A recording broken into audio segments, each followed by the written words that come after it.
যখন ওই গাছটার কিনারায় ফেরেশতাদেরকে আল্লাহ অর্ডার করবে, এ ফেরেশতারা আমার বান্দারে নিয়ে দে।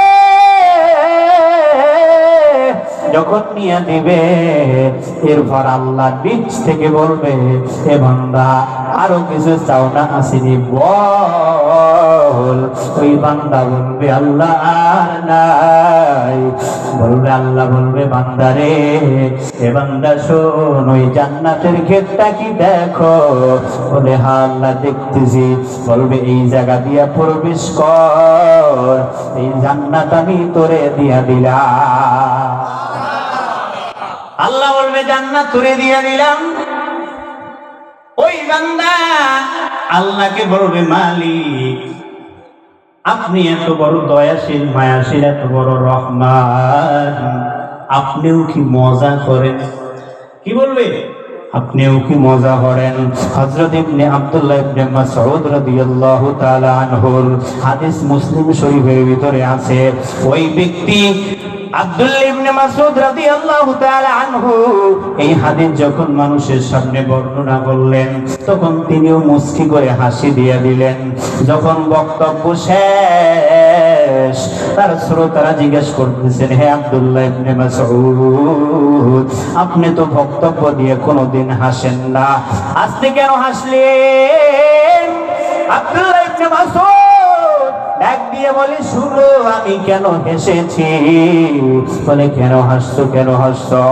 বলে এই হাদিসটা যখন আল্লাহর রাসূল সাহাবায়ে কেরামদেরকে শোনাচ্ছিলেন, সাহাবায়ে কেরাম সবাই হাইসা দিয়েছিলেন। বলে এইটাই এই ঘটনা। বলে আরো মজার ঘটনা, বলে এই কথা যখন মেরাজের সময় আল্লাহ তাআলা আল্লাহর রাসূলকে বলছিলেন, তখন আল্লাহর রাসূলও হাইসা দিয়েছিলেন। বলে এতটুকু শেষ না, মুসলিম শরীফের ভিতরে আছে যে এই হাদিস আল্লাহর রাসূলকে যখন মেরাজের সময় আল্লাহ তাআলা বলেছেন, বলে বলার সময় আল্লাহ তাআলা নিজেও হাইসা দিয়েছে। সুবহানাল্লাহ। সবচেয়ে বড় জাহান্নামী ব্যক্তিকে আল্লাহ মাফ করে দিয়েছেন। ওরে দুনিয়ার মানুষ ও প্রাণের যুবক ভাইরা ও বাবারা, যারা মনে করেন যে আমি তো বহুত গুনাহ করেছি, আমাকে কি আল্লাহ মাফ করবেনি? ওরে বাবা না না, তোমার চাইতে বড় গুনাহগার ছিল কে জানো? তোমার থেকে বড় গুনাহগার হযরত ওমর ছিল। তোমার থেকে বড় গুনাহগার, তোমার থেকে আরো বড় গুনাহগার ছিল কি জানো? বলে তোমার থেকে আরো বড় গুনাহগার ছিল ওয়াহশী, আল্লাহর রাসূলের একজন সাহাবী। আল্লাহর রাসূলের সাহাবী, এই সাহাবী এমন এক সাহাবী। ও যুবক ভাইরা, তোমাদের নজরটা আমার দিকে লাগায় দাও। যারা বিড়ির আড্ডার মতো বিড়ি আড্ডা দিতে দিতে গাজার আড্ডায় চলে গেছো, গাজার আড্ডা দিতে দিতে তোমরা যারা আমার আল্লাহকে ভুলছো, অনেক সময় নামাজে গিয়ে চিন্তা করো, নামাজ পড়তে আসছি, আমি তো বড় গুনাহগার, আমার থেকে বড় গুনাহগার তো কেউ নাই, আমাকে কি আল্লাহ মাফ করবে? ওরে যুবক, তুমি কান্না লাগাইয়া শুনো। এই ওয়াহশী গিয়েছিল জানো? এই ওয়াহশীকে আল্লাহর রাসূল ঘোষণা দিয়ে দেয়, ওরে ওয়াহশী শোন, এ ওয়াহশী শোন, তুই যতদিন দুনিয়ায় বাইচা থাকো, ও যুবক ভাইরা, বৃদ্ধ বাবাজিরা, পর্দার আড়ালের মা বোনেরা, ও মা যারা বেপরদায় চইলা নিজেকে গুনাহগার বানাইছো, ও যুবক ভাইরা যারা গুনাহ কইরা কইরা নিজের অন্তরটারে নাপাক বানাইছো, আমার রাসূলের কলিজায় আঘাত দিয়া তুই সুন্নতি দাড়িটার উপরে আঘাত মারছ। মসজিদে তোর জায়গা হয় না, বন্ধু বান্ধবীর সাথে বিড়ির আড্ডা দেয়, আর চিন্তা করো যে আমার আল্লাহ আমারে মাফ করবেনি। ওরে বাবা, সমাধান শুনিয়ে নাও। এই ওয়াহশী ছিলেন কি জানেন? এই ওয়াহশীকে নবী জানা দেয়, ওরে ওয়াহশী, মদিনায় যত বছর বাইসা থাকবি বলে যতদিন বাইসা থাকবি তোমার চেহারা মোবারক আমি নবীরে কোনোদিন দেখাবি না। নবীর সাহাবীকে নবী বললেন, এ ওয়াহশী, এই দুনিয়ায় যতদিন বাইচা থাকবি, এই দুনিয়ায় যতদিন মদিনায় তুই বাইচা থাকবি, আমি নবী তুই তোর চেহারাটা দেখাবি না। বলে কেন?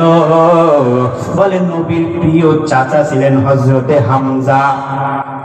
ওরে বাদান চুপ, সবার চক্ষুটা লাগানো, পর্দার আড়ালের মা বোনেরা সবাই কানটা আমার দিকে লাগায়া দেন, লাগায়া দেন। আল্লাহর নবী বললেন, ওরে ওয়াহশী শোন, তুই আমার চেহারা কেন দেখাবি না? আল্লাহ রাসূল কেন বললেন? আল্লাহ রাসূল এত দয়াশীল, এত মায়াশীল। ওয়াহশী কেন বললেন যে তুই আমার চেহারা দেখাবি না? ওয়াহশী কি করেছে জানেন? নবীর সর্বাধিক প্রিয় চাচা ছিলেন হযরতে হামজা। যখন আমার নবীজিকে পাথর মাইরা দিত, যখন মদিনার কাফেররা পাথর মাইরা দিত, যখন ওই মক্কার কাফেররা পাথর মাইরা দিত, যখন আমার নবীজিকে যখন কষ্ট দিত, তখন ছায়া দিয়া দিয়া দিয়া দিয়া দিয়া রেখেছে এই হযরতে হামজা রাদিয়াল্লাহু তাআলা আনহু। এমন একজন এমন একজন নবীর চাচা ছিলেন। নবী এত মহব্বত তার চাচাকে করতেন, এত মহব্বতের চাচা। যখন এই ওয়াহশী কাফের ছিলেন, এই ওয়াহশী কাফের থাকা সময় যখন যুদ্ধে চলে গেলেন নবীর সংঘর্ষে যখন নবীর দল কাফেরের দলে হয়ে যায়, এই ওয়াহশী নবীর কলিজার চাচা হামজাকে এই ওয়াহশী কতল করে দেয়। কে? ওয়াহশী। এই ওয়াহশী কিভাবে হত্যা করেছে? বলে সাধারণ কোন পদ্ধতিতে হত্যা করে নাই। বলে কিভাবে হত্যা করেছে? বলে হত্যা করার কোয়ালিটি এরকম ছিল, হাত দুইটা কাইটা ভিন্ন ভিন্ন করে দিল, পা দুইটা কাইটা ভিন্ন ভিন্ন করে দিল, অঙ্গ প্রত্যঙ্গ গুলো কাইটা কাইটা ভিন্ন ভিন্ন করে দেয়, কান কাইটা ভিন্ন ভিন্ন করে দেয়, নাক কাইটা ভিন্ন ভিন্ন করে দেয়, চোখ দুইটা বাইর কইরা ভিন্ন ভিন্ন করে দিয়েছে। আবার নবী জীবনের ইতিহাসে নাই, নবীর ইতিহাসে কোথাও পাওয়া যায় না। নবী ফুফায়া ফুফায়া কাঁদছে। নবীর জীবনে নবী একবার ফুফায়া ফুফায়া কাঁদছে। ওই দিন ছিল হযরতে হামজা রাদিয়াল্লাহু তাআলা আনহুকে দেখা মায়ের নবী হযরতে হামজাকে দেখা চোখের পানি ধরে না রাখতে বাইরে নবী ফুফায়া ফুফায়া ফুফায়া ফুফায়া কাঁদে।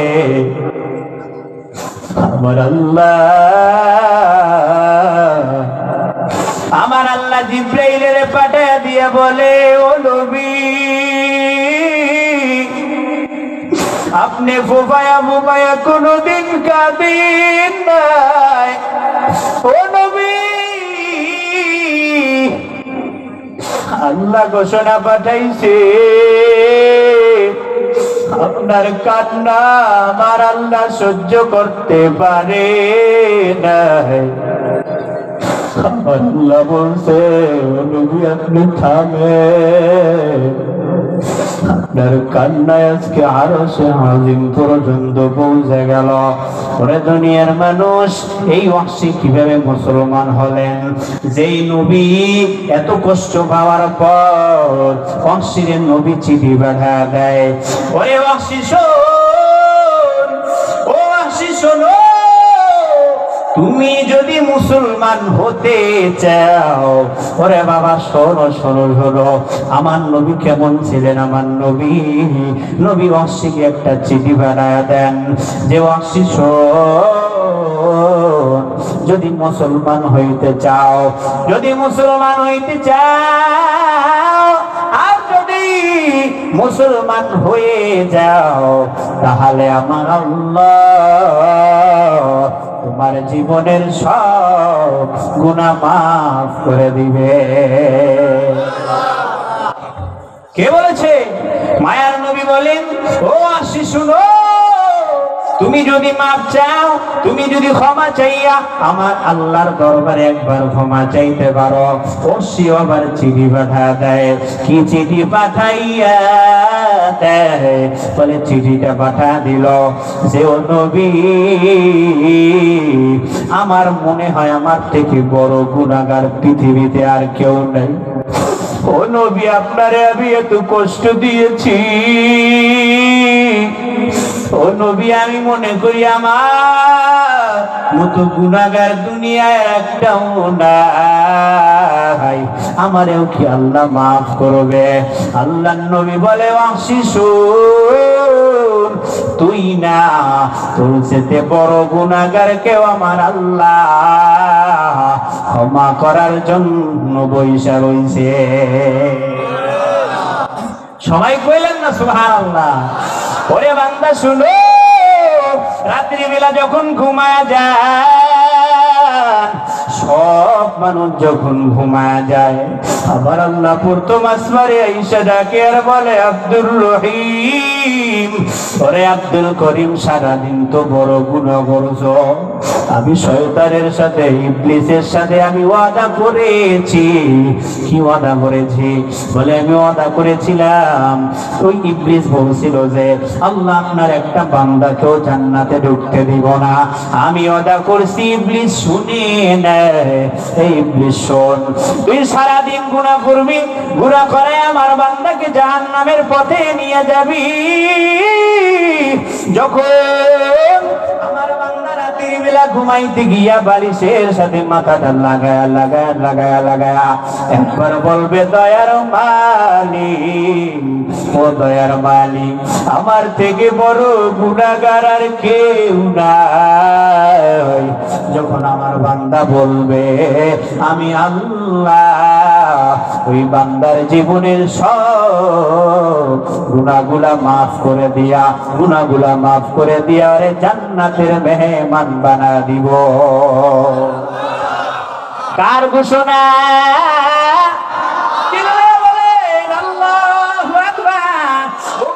সবাই দুইটা হাত জায়গায় দিয়ে বলেন আল্লাহু আকবার, আরো জোরে বলেন আল্লাহু আকবার। ও আল্লাহ, তাকাইয়া দেখো, গভীর রজনীতে সব মানুষগুলা তোমার কোরআনের মহব্বতে, ও বান্দা, আল্লাহ তুমি তাকাইয়া দেখো, তোমার বান্দারা বসা, ও দয়ার মালিক, এদের সবাইকে তুমি মাফ করে দাও, বলেন আমিন। এই দুনিয়ায় আমরা গুনাহ করতে করতে যখন গুনাহের শেষ সীমায় চলে যাই, আমরা চিন্তা করি আমার আল্লাহকে মাফ করবে। ওরে বান্দার ওয়াফার শোন, যখন বান্দা হাজার গুনাহ কইরাও যদি মৃত্যুর শয্যায় সজ্জিত হয়েও যায়, আর একবার বলতে পারে আল্লাহ মাফ করে দেন, বান্দা বলা মাত্র আমার আল্লাহ ওই বান্দার জীবনের সব গুনাহগুলা মাফ করে দেয়। যেই বান্দা গুনাহ মাফ করায় কবরে যাইতে পারবে, যেই বান্দা গভীর রাতে মালিকের কাছে ক্ষমা চায়া, যেই বান্দা জীবনে যত গুনাহ করুক না কেন, যত গুনাহ করুক না কেন, মাফ করায় যদি কবরে যাইতে পারে, কবরে যদি যাইতে পারে, আমার আল্লাহ বলে বান্দা শোন, আমার আল্লাহ বলে বান্দা শোন, গুনাহ মাফ করায়া যদি কবরে আমি আল্লাহকে রাজি আর খুশি কইরা আসতে পারো, আমি আল্লাহ তোরে কবরকে জান্নাতের বাগান বানা দিব। কে বলেছে? আল্লাহকে একটা আল্লাহ বলে ডাকবেন, বলেন আল্লাহু আকবার। ওরে যুবক,